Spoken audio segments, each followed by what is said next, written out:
Well, the estate plan, everybody has an estate because a lot of people think that we're talking about you have to have millions of dollars and that's for the very rich. No, an estate plan is you've got a bank account, you've got some assets, you might have a car, you might have some other assets, you might have a few investments, you've got an estate right there.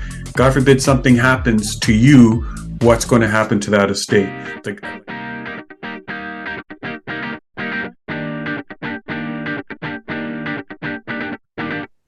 Welcome everybody back to another exciting show of the About That Water podcast, where we help you build strong financial habits. I have the awesome opportunity to bring on David Edey, who is a certified executor, advisor, and has been in the financial planning industry for over 35 years. He has been through the lawyer process well over 10 years, just trying to go through the will process, dealing with the sibling and all this fun stuff. We might dive into that, we might not, but we got to get down to business on what is happening to you right now. A lot of us are planning. We all know we're going to die, but we just don't know when. And the thing about it, we need to plan for that. Welcome to the stage, David. How you doing today? I'm doing fine. It's a pleasure to be here. We met recently at a conference, and I was intrigued. You were engaging. Actually, we met the first time was in the hotel lobby. Yep. When they were handing out hurricanes, and had one or two of those, and then stumbled back up to my room. And then we decided to, we saw each other at the conference more than once, and you were gracious enough to invite me here to be on your show, which I've watched a bunch of episodes, and you're doing a great job. Thank you so much. I greatly appreciate the feedback. So one of the things that when I was doing my research about you, we always talk about death to some degree, but we don't really like to talk about it, especially around a dinner table or during the holidays. But what got you really into wanting to help others in this space? Well, it came down to 10 years ago when my mom and dad passed away, 18 months between each other, both to cancer. And I say screw cancer. And at that time, being in the advisor industry for over 35 years, you figure out how to have my act together when it came to the estate planning. Parents were in my office, and they, had their will done, wills done. And when my mom first passed away, it first came to light that there was a will, and one of my siblings, who will remain nameless, there's three of us, didn't believe that being equal was fair enough. So I ended up, once my dad passed away, to spending 7 years, 10 court appearances, and $50,000 in lawyers' fees. And like I said, they had a will, and I ended up sort of making this my crusade and mission, because every time I would talk about what I was going through, whether it would be with a client or a friend they knew I was going through, I'd hear about an executor was having a problem, a family had broken up, and it kind of hit me that there's a problem. So I didn't want people to go through what I went through, so I wrote my book during the pandemic. Nice. Now, you mentioned executor. What is the executor? Well, the executor is the individual that's going to be left with the responsibility to look after somebody's estate when they die. So the person that's going to be writing the will is known as the testator. Now, you need to have an executor to make sure that your estate, everything that you own, is going to be from the will. It's going to be taken care of based on your wishes. And when you're asking someone to be an executor, or if you take on the responsibility, you have to understand this is probably the biggest favor that you're going to be asked to do, because most times it takes anywhere from 100 hours or 18 to 24 months to settle someone's estate. And majority of the time, people don't have conversations with the individual for that will, or they have no idea what to do and where to get started. And then they also have to deal with those miserable entitled beneficiaries who are only interested in get me my check. Where's my money? And they really don't know the hard work that's involved to complete the job or the estate. So an executor is a big job, but I'd step it back one further and say, for the culture, especially in the Black community, the majority of us don't have a will or an estate plan. And what usually ends up happening is that if you don't have a plan and have your own estate plan, the government has a plan for you, and they're gonna run the show, which means bank accounts are going to be frozen. Money that you might want to leave to family members isn't going to be distributed the way you want. So the first step is to have a will drawn, and most people don't do that. You'd be surprised how many people don't have a will. And that's because you said at the top about death. Most people will either avoid it, they're going to procrastinate and put it off to the future, or they take the view that, hey, I'm dead, what will it matter? But you don't do something, you're leaving your family going to be disorganized and in chaos. Yeah, because I want to get into the estate planning, but I want to bring it back to the executor just a little bit. So okay. I remember hearing that executor is just a entity, just that one person. Do they have to go out and build like a team? Because it's a lot to deal with somebody's estate. Like, who should they put on their team as like almost like the executor team? Well, the executor, it could be one individual, or you could have co-executors. So there's strategies for both. So as an executor, again, 99% of most people who are given the job haven't a clue of what to do. So I suggest, and especially if somebody is going to leave the job to somebody, is that you let them know where they could find a lawyer. You're going to need a financial advisor. You're going to need an accountant to help make sure that the taxes are paid. So the executor needs to at least have 3 professionals, because, again, like I said, 99% of most executors have no idea what to do. So you need to have, as part of your team, the lawyer, accountant, and the financial advisor to help settle the estate. Now, should you get these people before this happens so that everybody knows who they are, or should you just wait until death comes? No, you as the testator, the one who's writing the will, it's your estate. Mm-hmm. You would want to make a list and let them know if something was to happen as the executor. Here is who the lawyer is. Here is the accountant that you're going to contact. Here is the financial advisor that you're going to work with. As an executor, those are probably the 3 main ones. But most estates, a lot of times, especially if there's properties, you're going to have to deal with a real estate agent. You're going to have to deal with someone who's going to an auctioneer, someone who's going to sell off the assets of the house, inside the house, the contents and stuff like that. So, but the main 3 guys or ladies is the accountant, financial advisor, and the lawyer as your main team. So like I said, the testator, someone whose estate it is, make it easier on your executor to let them know that, hey, these are the people you need to contact. So what you'd want to do is, and what I suggest, is that you have a brightly colored envelope, like a bright red envelope. And you would let the executor know, hey, something was to happen, and it doesn't have to be death, but suppose you're going to be in the hospital and you've got your healthcare directives in there as well. So inside that red envelope, you're going to find the will, you're going to find the healthcare directives, you're going to find the name of the financial advisor, you're going to find the name of the accountant, and you're also going to find the name of the lawyer if someone was to pass away. Also, you should also add, and to help the executor, is put in your digital assets, which are your logins and your passwords. For every one email address, we've probably got about 130 on average identities related to that email address. So that's your YouTube, that's social media, that's Amazon, Netflix, all of those logins and passwords.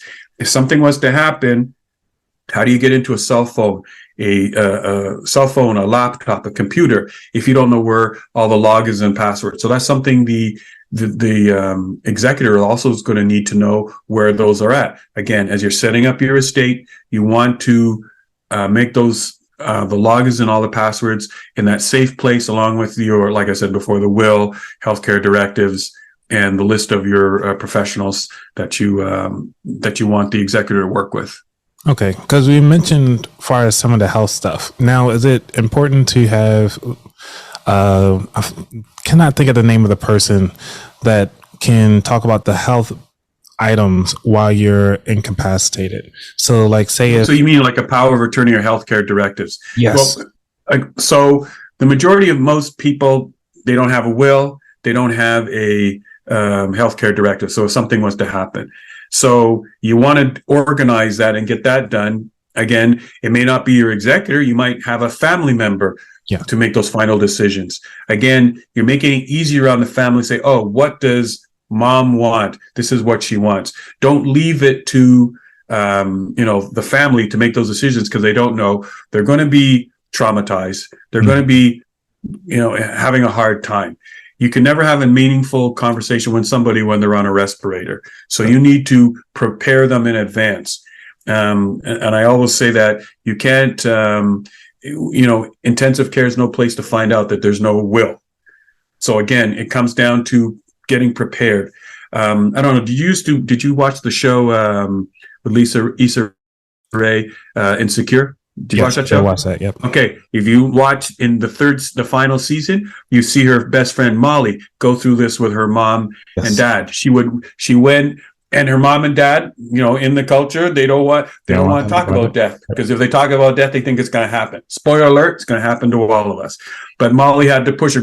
They had remember they had the picnic, and the mother showed her a piece of paper and said, yeah, you get the house, your brother's going to get this and stuff like that. And then what happened next couple of episodes, mother had her second or third stroke, and it was a health scare. And there's Molly sitting in the hospital with her mom. Her mother did come out, and it was sort of a wake up call, because the mother and the father then decided, yes, we need to have an estate plan. They went and, saw a lawyer and got everything. And again, it's, as much as people don't want to talk about it, it's going to happen. So, try and make it easier on your family, and don't leave them disorganized and in chaos. Now, as far as it comes to the health side of the house, is it okay to go ahead on and start having those conversations with your primary care physician to kind of start talking about, like, what are the commonalities, or what should be the things that I kind of have inside my plan? You might, but that would be more when you're meeting with the lawyer to have those discussions, and say, because he's going to have they're going to have a set amount of questions when it comes to healthcare directives. Do you want to be kept alive artificially? Do you want to do not resuscitate? All of those things will be what the estate planning lawyer will do in the healthcare directive section. So it's not so much the primary care individual. You might bring it up and say, I have a particular health situation, and let the estate planning lawyer know that when you're drawing it up. But it's more the legal side of, what's going to happen if something was to happen. Okay. And so I want to zoom out just a little bit, because I was asking a couple people just at work, somebody, I would call them the younger folks. They like maybe just hitting 21, 20, 22. And I asked them, like, have you guys ever heard of estate planning? And it was like, what's that? So can you just kind of take it back a little bit? Just what is the definition of estate planning, and what is included in estate planning? Well, the estate plan, everybody has an estate, because a lot of people think that we're talking about you have to have millions of dollars, and that's for the very rich. No, an estate plan is, you've got a bank account, you've got some assets, you might have a car, you might have some other assets, you might have a few investments. You've got an estate right there. God forbid something happens to you, what's going to happen to that estate? Like I said, if you haven't got a plan, the government, the state has a plan for you, and it's not going to go the way that you think it's going to go. You might say, oh, everybody knows that this was going to, I've left, my CDs, my CD amount, of $5,000 or $1,000. It's going to go to my brother. No, it's not. It's going to be broken up based on the laws of the state that you're in. So you're dying intestate. So again, you're making it easier on your family to have a basic will. If you don't have a lot of assets, but you do have assets, because everybody has assets. You've got a bank account, like I said, you've got a few investments or whatever. Even with those a little amount of assets, you don't have to go to a lawyer. There are a lot of online solutions where you can just put together a basic will to make sure that everything takes care of.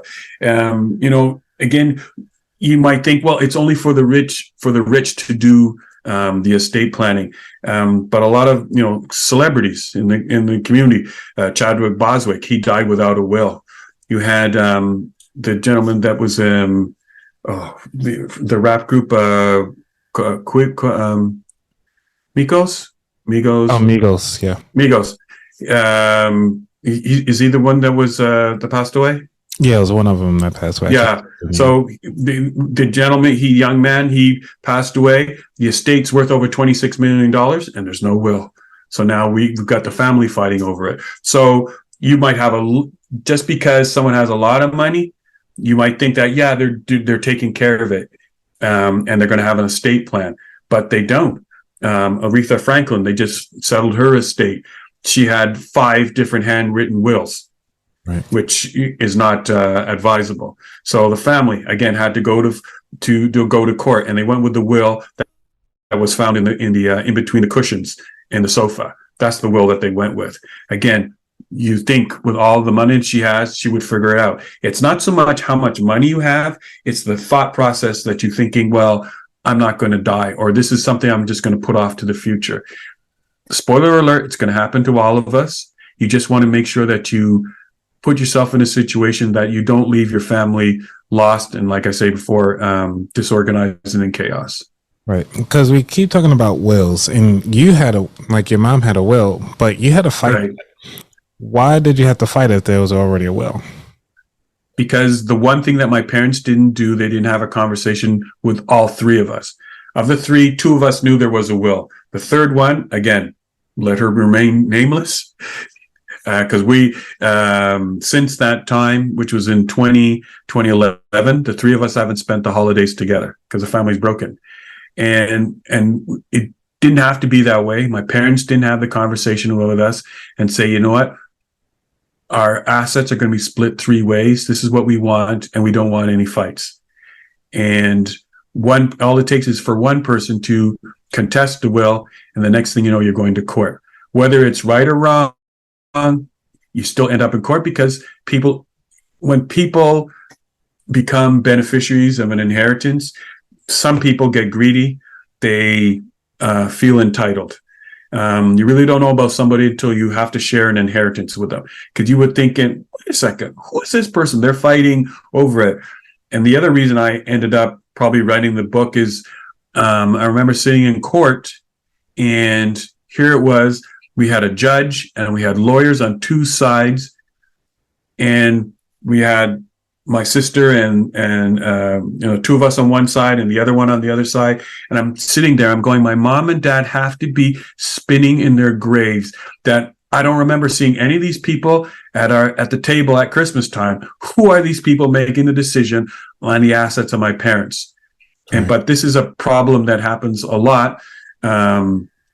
With families, the courts are filled with people fighting over houses and money and businesses because their families didn't have the conversations. They didn't get organized. And that's where we end up with the problem. So how do you start that conversation as a child to bring it up to your parents? Because a lot, like you said, in the culture, we don't. Well, it can go 2 ways. If you see that your parents are slowing down, you might say, hey, Mom, Dad, I heard this great guy on about that wallet. He had this guest on, and he was talking about wills, and that made us go out and think, hey, we should go get a will. We've got our will now, and we're organized. Mom, Dad, what have you done? So that might start the conversation. Or, the parents might decide they can see that, and that's what stops a lot of parents also from doing anything, because they don't want to upset the apple cart. They know that there's going to be problems in the family. Every family thinks that they're perfect, but you and I know every family's got issues. Yes. Right? There's always one, and there's going to be a problem. So that's what will hold back a lot of parents from doing anything, because they know there's going to be a problem. But this is probably the biggest gift of love that you could give your family, is to be organized, and so that you don't leave them lost. So you might say, hey, we've done our will. We want to get things organized. I remember a client, they're Catherine and Robert, and what was holding them back for the longest time is that they were afraid of the family conflict. They didn't have any executor organized, and they knew there was going to be communication problems, but they were concerned about, they wanted to be remembered, but they wanted to be remembered for what they did and not do. So they said, no, this is the time that we're going to start to get organized, have the conversations, get our will done, and then prepare an executor. And then we're going to have the conversation with the family so that there's no misunderstandings, and it'll make things a lot easier. My biggest problem, or the problem in our family, was my parents didn't have the conversation with us. Is it ever too late to start your estate planning? Never. Again, as soon as you know that you have an estate, and you might not think you have a estate, but you've got a bank account and you got some assets, it's never too late to start, because you're going to, as your life changes, so should your estate plan. It should evolve with you. It's going to be an ongoing document, which you're going to change a couple of times before you leave this earth. Is it too early to start? Never. Okay. Same reasons? Yep, absolutely. Okay. And we know that wills is just one part of it. And also wills are public, so they also are searchable. But you also have trusts. So would it be best to say, like, hey, in the will, all the money goes to the trust, and then, or the assets or whatever goes to the trust, and then the trust will disperse it from that point forward? You could do that, but that's going to come back in the conversation that you're going to have with the estate planning lawyer, with the lawyer, to make decision what makes sense. I can only talk from 30,000 feet up, because everybody's different. A lot of times people will have trusts because they want to be able to control the money from the grave. So again, once you know the family dynamics, sorry? So that's one way of looking at it. It's the only way I look at it. It's a good, because the trust is its own entity. It's doing its own thing. Who set up that trust? Mom or dad? And they're saying, you only get a certain amount or whatever. So you want to have those conversations with a lawyer. And again, it'll depend on the amount of assets you have. Again, if you just have a few assets and you don't think it's going to be a problem, by all means do the online solution. But even if it's going to cost you a couple of $100 or close to $1,000 to get it done by a professional, a lawyer, then it's going to save your family hundreds and thousands of dollars in court costs, going to court, lawyers' fees, and at the end of the day, that the family doesn't break up. Yeah, I have two brothers that don't talk to each other because of Royal Dalton China. The mother had left Royal Dalton China to one son's wife. They're clearing out the house. The brother says, you know what? I really like that Royal Dalton China to give to your niece. The brother says, you know what? Go talk to my wife. Mom says she wanted her to have it. He goes over and talks to her. She says, no, your mom wanted me to have this. I'm going to keep it. Brother comes back to the other brother, says, I don't know if I can use this. He says, you know what? Your wife's a bitch. I don't have anything to do with you. So 25 years later, today, they're still not talking over Royal Dalton China. Again, no conversations. And it comes back to, as beneficiaries, you don't know about somebody until you have to share an inheritance with them. And you would figure, really, we're not going to talk anymore because of Royal Dalton China? They're not. These are grown men now in their 60s, not talking because of Royal Dalton China. Wow. So in other words, folks, make sure you get everything ironed out and properly placed. Because one of the things that I know we're talking from sky level at this point, and obviously the individual, we're not talking about if you're married or single and so forth. All those dynamics will come into play. However, if you have children, or even if you want to leave things with your mom, one of the things that I didn't know about this until I was just researching like bank accounts and how to leave, quote unquote, a legacy here. Right. Is that some banks actually offer a POD or a TOD, which is like a transfer on death or a paid on death. if they have the same bank account, they can actually transfer that over to that person with the same bank account because it's a lot faster. A joint, yes, absolutely. So these are some of the things that you want to, as the testator, the person who's setting up the estate, that you want to make sure that even the bank accounts, because sometimes I had a friend, she was asked to be executor, but she didn't take on the job because she said, again, using the language, she said she didn't want to be part of the shit show.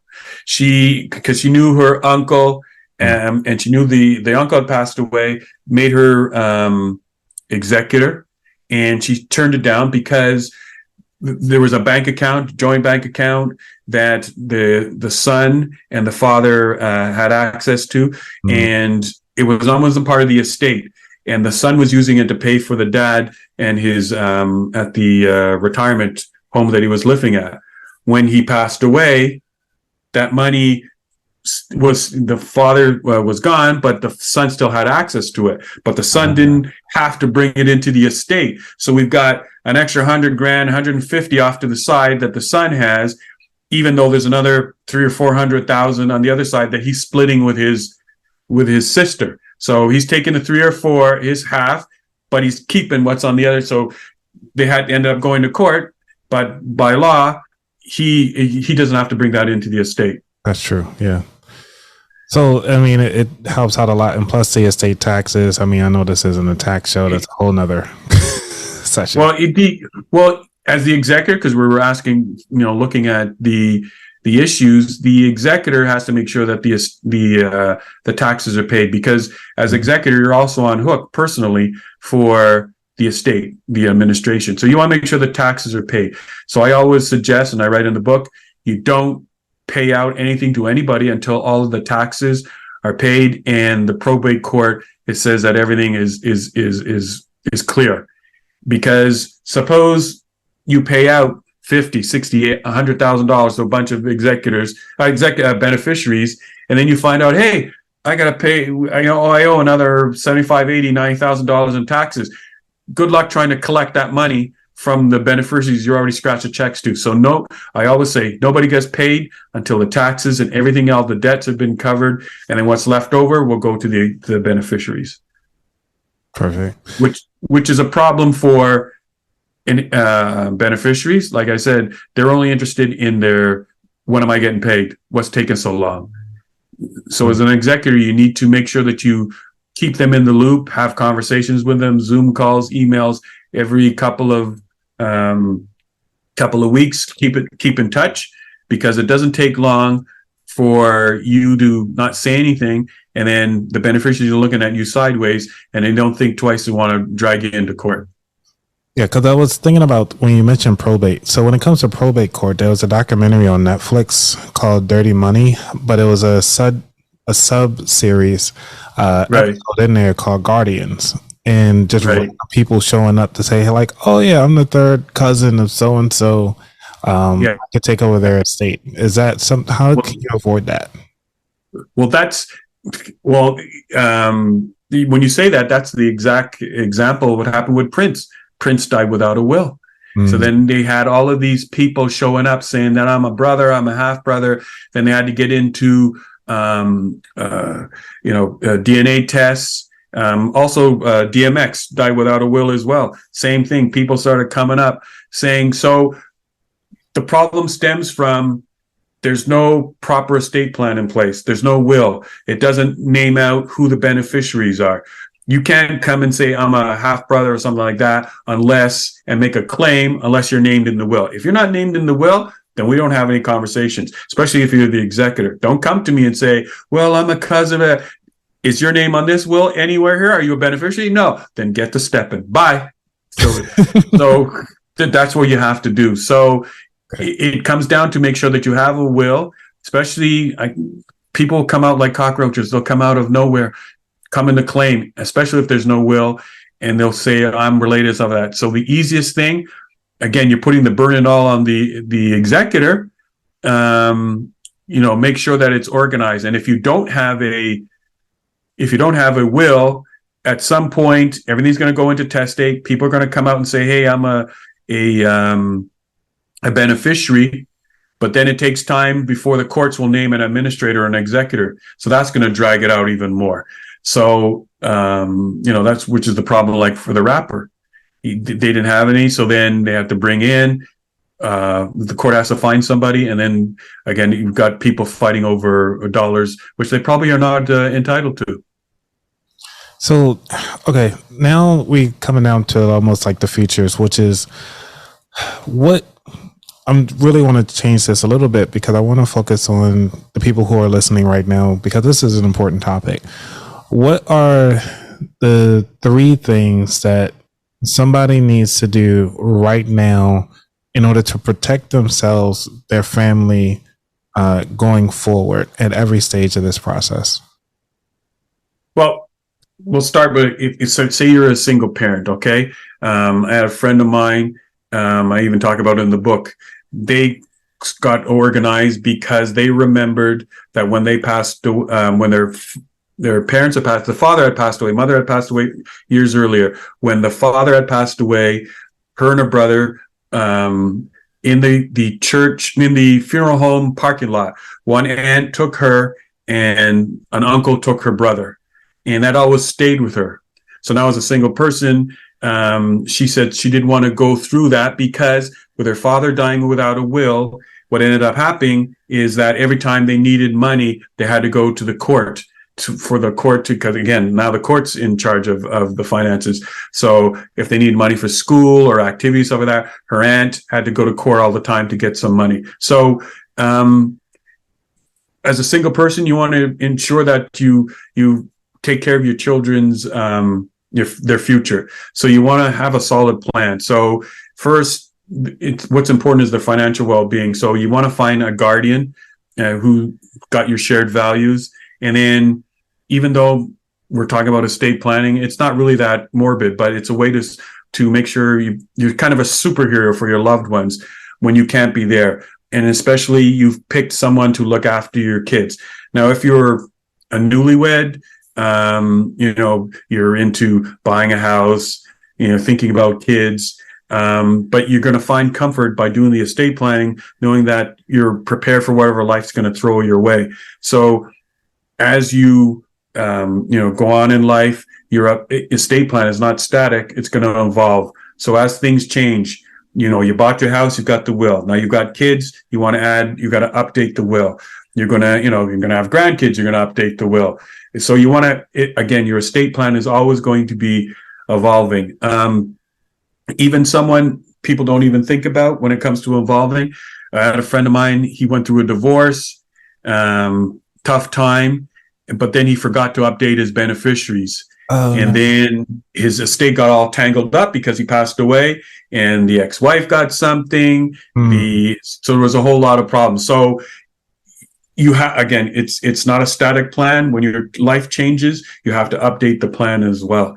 So, and another thing is, if you're a business owner, it's important to have an estate plan, but you also need to have a succession plan. What's going to happen if your business is what brings in, brings money into the household? You need to make sure that if you're not there, there's only one of 3 things that are going to happen to the business. You're either going to shut it down, you're going to give it to somebody else, or you're going to sell it.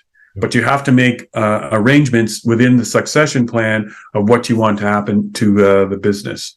So, I mean, I'm giving you a bunch of scenarios. Everybody is touched by it because everybody's going to be going through different things in their life. But understand that estate planning is not just about preparing for the end. It's also about enhancing and enjoying the journey and leaving a lasting impact, because it's all about leaving a legacy.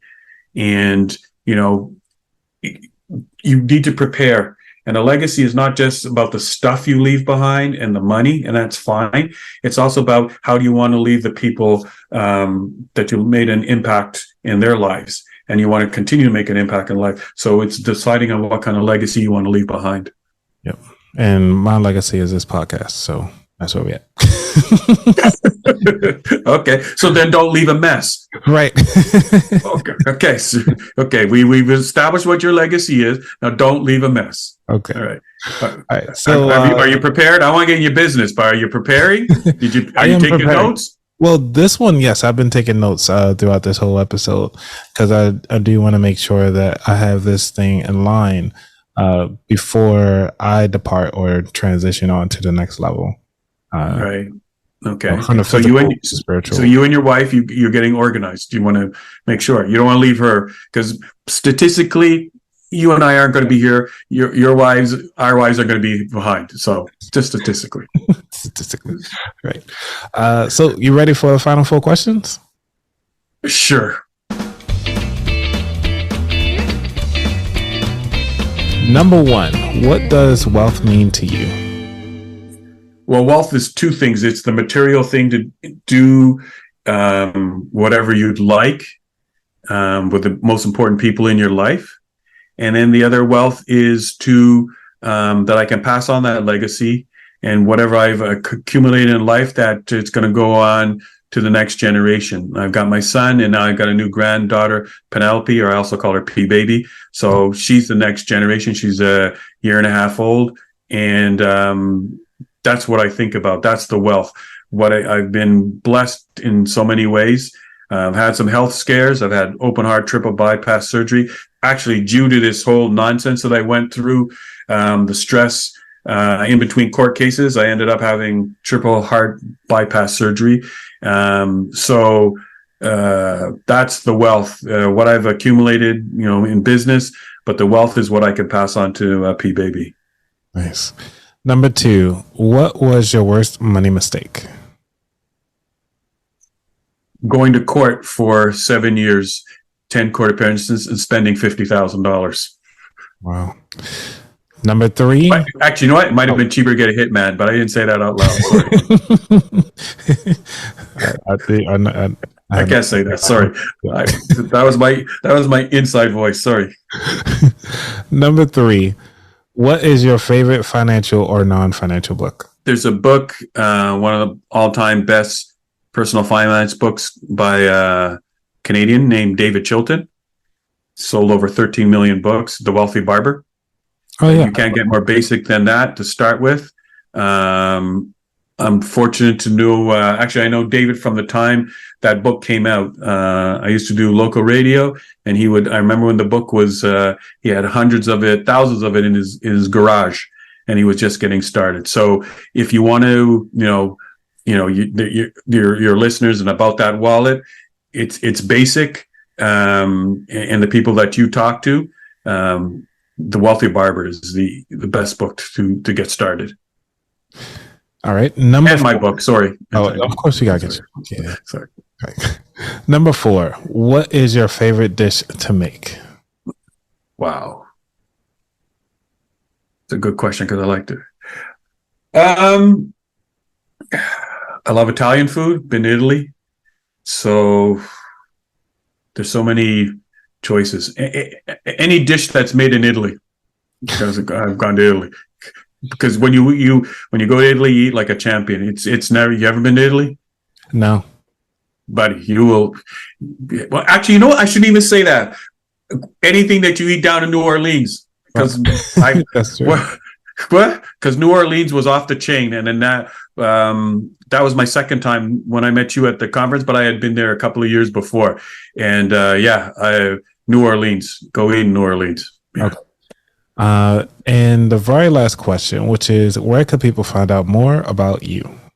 You can go to davidedey.com. So that's DAVIDEDEY.com, davidedey.com. And on there, I've got sample chapters of the book. You can buy the book. I've also got a lot of resources, free resources, the checklist. If you're going to be an executor, all the things that you need to know, you can download those and put that in with the will that you're going to be responsible with, or your state, or if you're preparing your estate, and I've got it for U.S. Citizens and Canadian citizens. I got a checklist there. There's tons of stuff. If you want to ask questions, there's a link to my podcast, Executor Help. There's a whole plethora of stuff. See that big word I just used? Plethora. There's a plethora of stuff that you could find on there. Yeah, because some people pronounce it plethora. Is it? So we're going to go back and forth now with grammar? Oh, no, we're not. No, I'm just saying because. Okay. Are you correcting me? Really? No. Actually, you know what? It's tomato, like how. No, but it's your show. I'm sorry. My bad. I'm sorry. It's your show. I didn't mean to jump on you like that. I thought it was on my show. Never mind. Continue. Go ahead. David, it was awesome having you on the show. Fun conversation as always. Anthony, this was a great time. Anytime you want me to come back and talk about the exciting subject about death and dying, please, you know where to find me. Yes, sir. Okay. All right, everybody. So make sure you go out and get his book called The Executor Help: How to Settle an Estate, Pick an Executor, and Avoid avoid family fights. And avoid family fights, yes. And avoid family fights. You want me to say it again for you, or are you good? I'm good. We go roll. Okay. All right. Just go to the website, okay? DavidEdey.com. Yeah, there you go. That's right there. Right in the front. All right. Cool. Thank you. All right, this was so much fun. This was a lot of fun. You're a good guy. Thank you. All right, everybody. Y'all be safe. Out. Peace.